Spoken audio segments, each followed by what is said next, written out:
बनाई थी, शहर में अकेला इलाका बचा है, चौपाटी बना रहे हैं अभी यहाँ। देखिए, सबसे बड़ी बात तो ये है कि ये सरकार में बहुत भिन्नताएं हैं, सरकार में कोई समानता वाली चीज नहीं है।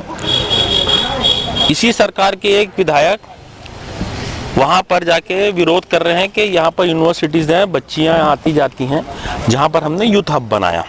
खैर वो कोर्ट का मामला, उसमें मैं ज़्यादा कुछ नहीं कहूँगा, मगर एक मामला यहाँ पर यह है कि एक रसूखदार मंत्री, पूर्व मंत्री, रसूखदार परिवार के लोग जैसे ही सरकार बदलती है रास्ता खोल दिया जाता है चालाकी से। ये वही बूढ़ा तालाब है जहां शनिवार और इतवार को, शुक्रवार, शनिवार, इतवार पूरे परिवार के साथ में 5 से 6 हजार लोग यहाँ पर आना जाना करते थे। ये वही बूढ़ा तालाब है जो एक बहुत बड़ा, जो मिडिल क्लास के लोग हैं, जो गरीब तत्वों के लोग हैं, जो अपने सेहत के प्रति बहुत ज्यादा सजग रहते हैं, उन लोगों के लिए बूढ़ा तालाब एक बहुत बड़ा जरिया बन गया था, जो आके सुबह और शाम यहाँ पर वॉकिंग और बात अपने हिसाब से करते थे, योगा करते थे, यहाँ पर एक्सरसाइजें होती थी। मगर बड़े दुख के साथ कहना पड़ रहा है कि षड्यंत्र पूर्वक यहाँ का गेट को खुलाया गया, दरवाजा खुलाया गया, वहां पर ये लिख दिया कि हम बनाए, हम ही संवारेंगे। ये संवार रहे हैं। अब हम लोग को समझ में आया कि आप लोग को भी समझ में आएगा कि कौन संवार रहा था और कौन इतना बड़ा यहाँ पर बिगाड़ा किया।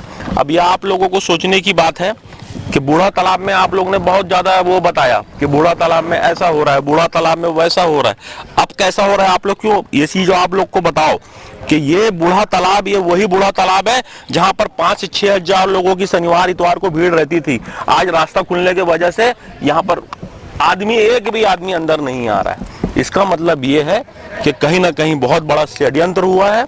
नगर निगम से सबसे पहले तो इसको पर्यटन विभाग से स्टाइल से दे दिया गया, कोर्ट का हवाला देते हुए, मगर कोर्ट का हवाला देते हुए जैसे पर्यटन विभाग को दिया गया और तुरंत वहां से रास्ता खोल दिया गया। रास्ता खोलने के उपरांत, रास्ता अभी खुला नहीं है, उसके तुरंत उपरांत यहाँ पर चौपाटी बना दी गई। मतलब जो रास्ता खुला वो सीधा सीधा चौपाटी के ओर अग्रसर होता है, चौपाटी के ओर खुलता है।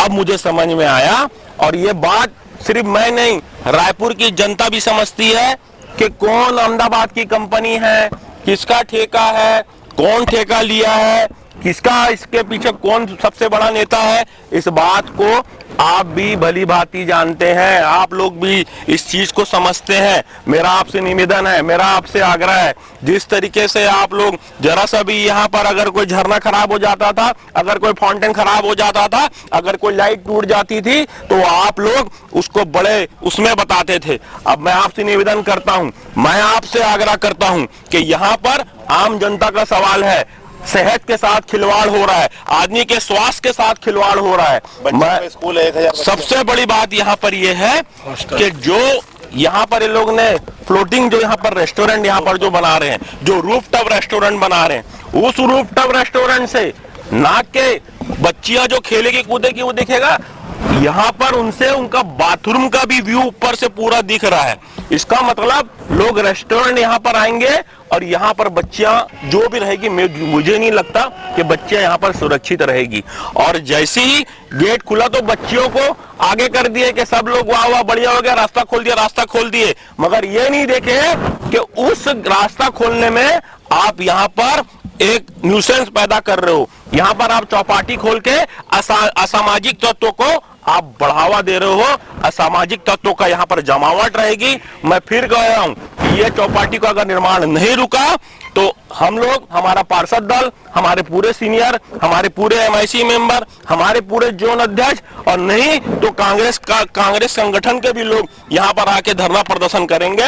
और जब तक के यह चौपाटी बंद नहीं रहे हो जाएगी, हमारा धरना प्रदर्शन जारी रहेगा। यहाँ चौपाटी नहीं खोलने दी जाएगी। लोगों के स्वास्थ्य के साथ हम लोग किसी प्रकार का खिलवाड़ नहीं करने देंगे। बच्चियां जो अंदर पढ़ रही है उनकी सुरक्षा को हमारी जवाबदारी है। यहाँ हम जनप्रतिनिधि चुनकर आए हैं, वो हमारी जवाबदारी यही है। अगर इस तरीके का यहाँ पर चौपाटी अगर जबरदस्ती खोली जाती है तो इसका कड़ा विरोध करेंगे। अब आप लोग को भी ये बात समझना चाहिए कि क्यों रास्ता खोला गया। रास्ता पीछे खोलने के पीछे क्या कारण था? कारण यही था कि सीधा गाड़ी में आओ, चौपाटी में खाओ और चले जाओ। तो ये कुल मिला के आज हमारा पूरा पार्षद दल यहाँ पर आया हुआ है। हम चौपाटी का पूरी तरीके से विरोध करते हैं। अभी यही नहीं, अभी वो चौपाटी भी जा रहे हैं जहां पर ये लोग ने वेंडिंग जोन बनाया है, उसका कोई प्रस्ताव हमारे पास में नहीं आया। स्मार्ट सिटी ने उसको बना दिया है, अभी वहां पर भी जा रहे हैं। और यदि वहां पर भी किसी जनता को परेशानी है, जनहित को परेशानी है, तो उसका विरोध करेंगे। अभी आप लोग को सबको ये बता रहे हैं कि कांग्रेस का वहां पर महापौर बैठा है, कांग्रेस की परिषद बैठी है, इसलिए सब ये चल रहा है, इसलिए इस तरीके का गेम चल रहा है। यदि हम लोगों को अगर इस गेम होता तो हम बहुत पहले यहाँ पर चौपाटी बना दिए रहते। 2-3 साल हमारी सरकार थी, मगर जब हमें ऐसा लगा कि पीछे महिलाओं का यहाँ पर स्कूल है, तो वाकई में अगर यहाँ पर चौपाटी खुल जाएगी, ये बात आप लोग को बता देता हूँ क्योंकि कल ये बात उठेगी कि हमारा भी यहाँ पर प्रपोजल था चौपाटी का, मगर जब हमें ऐसा लगा कि पीछे स्कूल है और यदि चौपाटी बन जाएगी तो न्यूसेंस जरूर क्रिएट होगा, इसलिए हमने चौपाटी का प्रोग्राम को पूरे तरीके से कैंसिल किया। जैसी हमारी सरकार गई, दूसरी सरकार जैसी ही आई, वो तुरंत चौपाटी बन गई, हम बनाए, हम ही सवारेंगे, फोटो लग गई, ये लग गया, और सीधा के सीधा आप आओ, चौपाटी में आओ, बढ़िया यहाँ खाओ पियो। पीछे महिलाएं हैं, कोई सुरक्षित नहीं है। हम इसका पुरजोर विरोध करते हैं, इस चौपाटी का पुरजोर विरोध करते हैं। नहीं तो हम पर्यटन स्थल के जो भी एमडी, सेक्रेटरी, मंत्री, सबके पास हम जाएंगे। और जिस तरीके से हमने रोड चौड़ीकरण के लिए सरकार को बाध्य किया, रोड चौड़ीकरण सरकार को करना पड़ा, वैसे ही इसमें भी इनको बाध्य होना पड़ेगा।